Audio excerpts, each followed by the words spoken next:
If I really wanted to talk about every single thing wrong with modern dating, I think we'll be here forever, right? So I just picked five things that I think makes modern dating hell on earth. And to do this, I've got a little marker board here because I'm coming in hard, okay? I'm not messing around. And these 5 things I'm going to approach from a psychological point of view. So let's get into it. Hi everyone, it's your host Angie. I hope you like the background. I switched up the light a little bit. I don't even know if you can notice, but let's get into it. Number 1. A false perception of our match in the dating pool, what we think we deserve in the dating market. For example, this girl, let's call her Angie. Let's say Angie thinks she is a 6, right? So Angie's graded herself a 6. I hope you guys can see. I hope you can see. Angie thinks she's a 6. And so Angie is only swiping on men that are 6s, 7s, and 8s, right? Let's say she doesn't want to go too high. She knows her level. So she's only swiping on 6s, 7s, and 8s. But these men that are 6s, 7s, and 8s, they don't think Angie is a 6 at all. They actually think Angie is a 5. They're like, wait a minute, you're not a 6, you're a 5. And so none of these men wants Angie. Neither of them want Angie because they also want to date someone on their level or higher. So a 6 will want to date a 6 or a 7. A 7 will want to date a 8 or 9. A 9 will want to 8 want to date a 9 or a 10, right? So that's kind of the psychology of it all. We sort of very subconsciously practice homogamy or hypergamy, which is going for someone in your level or someone above your level. And I think this is a big problem. And I don't see a world where we find a solution to it, right? Unless we all just went to some center, unless we all just perhaps visited some, I don't know what it would even be called. Let's call it a beauty diagnosis, right? Let's say we all got a beauty diagnosis, which it would be so problematic on so many levels because beauty is in the eyes of the beholder, right? But let's assume there was somewhere we could all go to and we would get a diagnosis of what number we are on a scale of 1 to 10 in terms of attractiveness. I think this would actually make modern dating a lot easier because we can stop fooling ourselves, right? Angie, let me write a name down here. Oh, my macro pen isn't very good, you guys. Pardon me, okay? Right, Angie will stop thinking that she's all that.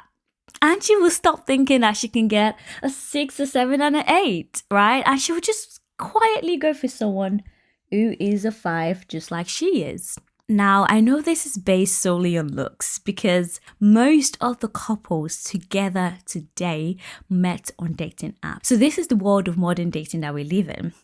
So do you see where the problem is? Let me give you another scenario. Let's say Bob. This is Bob. Bob knows he is a 7. Let's give Bob a 7. Bob knows he's a 7. And perhaps he's actually right. He's a 7. However, I mentioned hypergamy earlier. Bob being a man that he is, right? Bob only wants to date higher.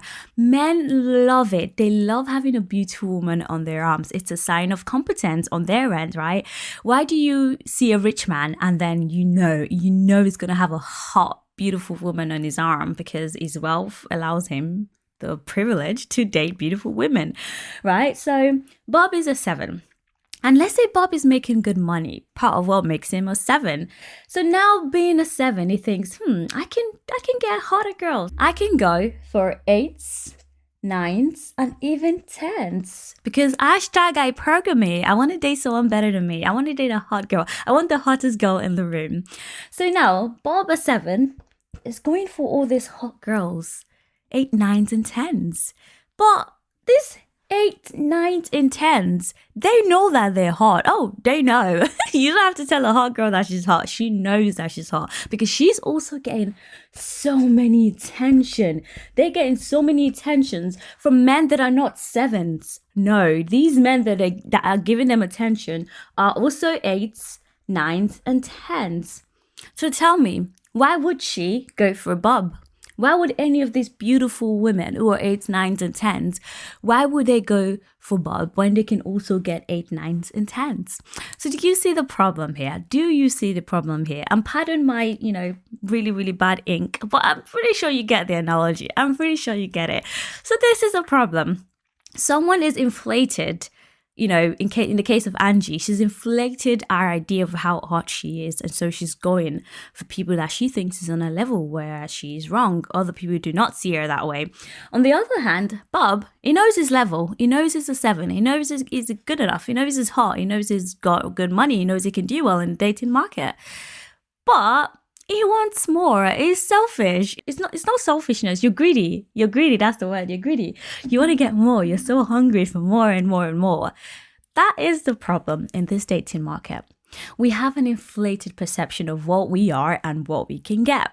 And again, yes, I know this is solely based on looks and status, but in the dating pool, especially when you're swiping on apps, this is solely what you're basing it on. How tall they are, how attractive they are. And yes, maybe some of us will swipe right on their hobbies. So yeah, don't come for me. I'm just a messenger of the message. Let's move on now to number 2. Using our past conquests as a benchmark for our future conquest. And I know I'm saying conquest. I just couldn't think of a better word. So let's just get into it. I managed to find a highlighter. I hope it rubs off. I'm using the highlighter for this because, the marker board thing wasn't working properly. Okay, right. So what do I mean by that? We're using our past conquest as a benchmark for our future conquests. Okay. I'm going to use Angie as an example again. This time, let's bump Angie up a little bit. Let's give her a 7. So this is Angie. Angie's a 7. Angie's a 7. Right, so Angie in the past has actually managed to date an 8. Angie's managed to find someone who is an 8. So even though Angie knows she's a 7, she's fine with that. But she knows also that she can get an 8. So now it's like, I've had better. Why would I settle for less when I've had better, right? But what Angie doesn't realize is there's a reason that this 8 did not stick. There's a reason that this 8 did not stay for the long run. Because this 8, let's face it, also knows it can get an 8, a 9, and a 10. And it views Angie as a 7. Now, even if he really likes Angie, there's still this human tendency that we have to just we just want more, we just want better. We're kind of we're just kind of greedy like that. Not everyone, but a lot of us are like that. That's how we think, right? So this man who's an 8, let's call him Jack. Jack is like, I think I'll just go ahead and date 8, 9, or 10. Sorry, Angie. So breaks Angie's heart, dumps Angie who's a 7. However, Angie is still going ahead thinking she can date an 8, going around looking for more 8s without thinking that there's a reason the 8 didn't stick.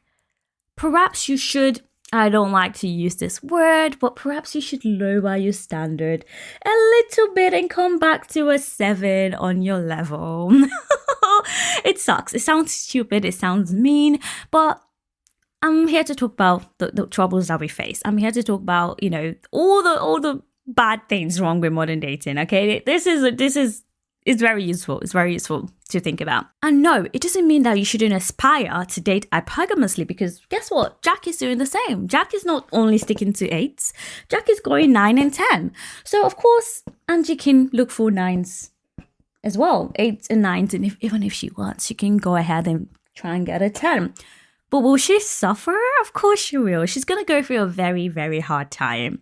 That's a problem. She will have to wait a long time to really get an 8. And again, I know this is a lot, solely based on looks and status. But again, modern dating is skewed in that way. We are after the most attractive and the most, successful people.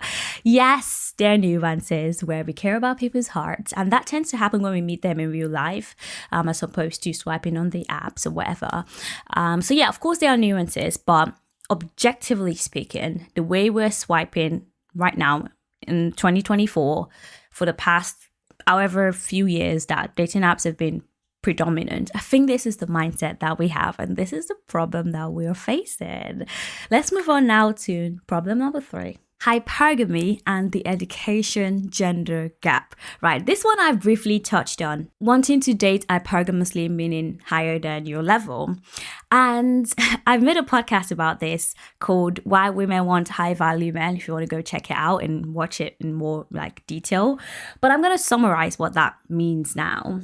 So right now, in about 65% of the world population, there are currently more women in higher education than there are men. And that kind of trickles down to, men potentially earning less along the line in the next decade, maybe, compared to women. So while we are in a feminist society where, women can be breadwinners, there's still a large proportion of women that want to date hypergamously. They want their men to earn better than they are. They want men of higher status. They want men that are doing very well, the successful men. And you've probably heard this saying, ooh, all the women on the apps are swiping on the top 15%. Well, it kind of is true. 85% of women, just approximating, about 85% of women are only swiping on the top 15% of men. So that leaves the rest of the bottom 80. That's a lot. Bottom 85? That's not even the 20th percentile. That is huge. That is huge. And when this happens, it's not a surprise. It's not a surprise that women are all these women, right? All this 85% of women, they're gonna struggle because they're all going after the same men. I think it's simple maths. It's very self-explanatory. How can all these women coming from different angles, look, they're even coming from here, they're all attacking this top 15% of men. It's gonna be the battle of the fittest. It really will be the battle of the fittest. It's gonna be a hard time. It's gonna really be a hard time out here because we're not all gonna win. Unless, of course, this 15% dates what's the word? Not monogamous. What's the other word for monogamous when you're not monogamous? When you're dating multiple women, basically. Perhaps that might be the solution. Men choosing to marry 3 wives. Perhaps we might get to some kind of even ground if that happens. But let's face it, a lot of us just want one man to ourselves. We're selfish in that way. We're human. So what's the solution to this? You guys, I don't know. But clearly this is a problem. Okay, let's move on now to number 4. This one I do not need my macro board for because it kind of goes without saying. The maximizers. And I am guilty of this. I'm the queen of the grass is always greener. Oh, perhaps. Oh, maybe I can get better. Oh, maybe there is better out there. Maybe. Oh, I don't have to compromise. You shouldn't have to compromise. I'm the queen of saying that on this podcast.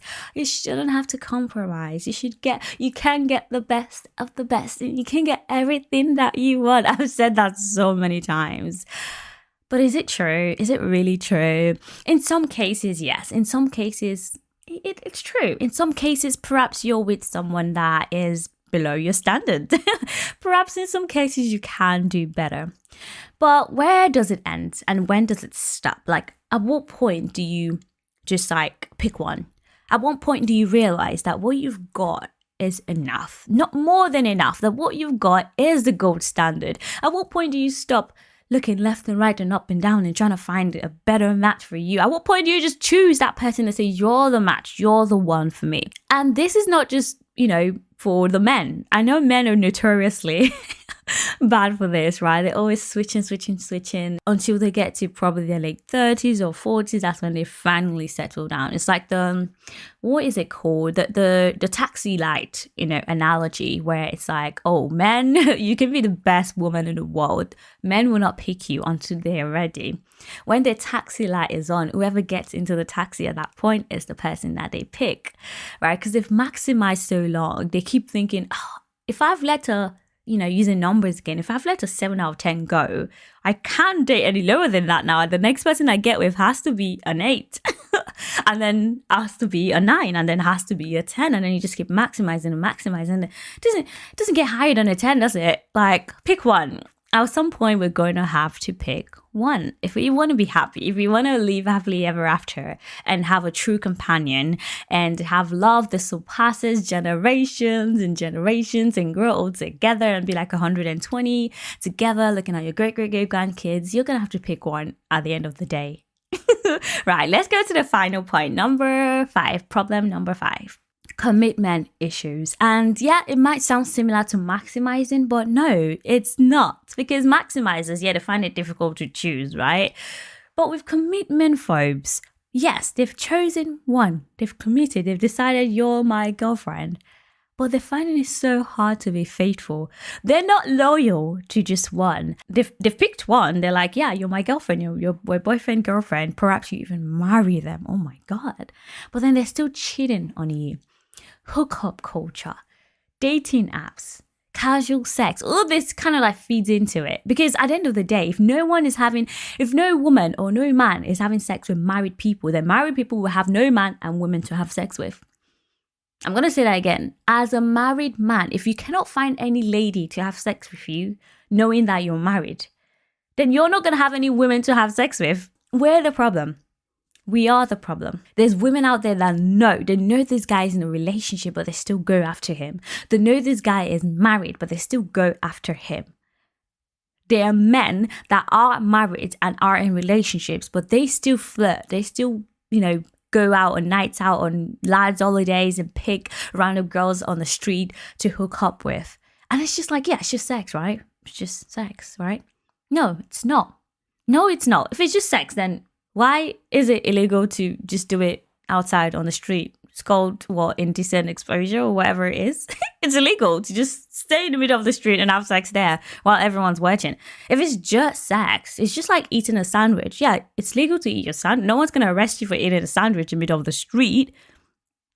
But you're going to get handcuffs if you just start having sex in the middle of the street, wouldn't you? So no, it's not just sex. It's not. As much as, this feminist society and very open-minded society, as much as we're happy, we don't want to criminalize sex anymore. We don't want to, make it look like such a bad thing. And it's not. When it's done in the comfort of like your committed relationships, your marriage, of course it's a beautiful thing.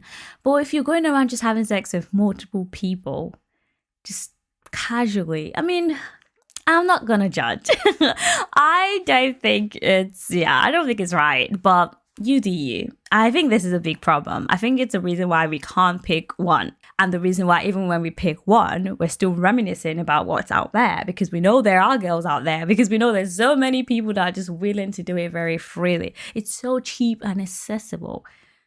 And it shouldn't be. I think we need to pay more regard than we do to sex, marriage, and relationships. I think we need to hold it to a higher standard and kind of like revive the essence of it, treat it as something special. When you hold something in your hand that's valuable, you're less likely to like mess around with it. But if you just think of it as like, yeah, I can just get another one, like, of course, if you have a box of cotton buds, there's so many cotton buds, probably 100 in that box. You're not going to hold one cotton bud like it's, the end of the world. But if you had a piece of gold, if you had a gold bar, you're going to be holding the gold bar like this. Don't want it to fall. Let me clean it, make sure it's like squeaky clean and like, I have to treat this like it's royalty, So I think that's the way we need to think of our relationships and think of sex and think of marriage as something special, something of high regard that we need to cater to and take care of and, make it flourish, That's the end of this podcast. I hope you guys enjoyed it. And if you did, let me know in the comment what you think. And if you want me to make more videos like this, just let me know. I really enjoyed this, guys. Once you're done with this, check out every single video on my YouTube channel. If you have the time, not begging, just saying. Bye.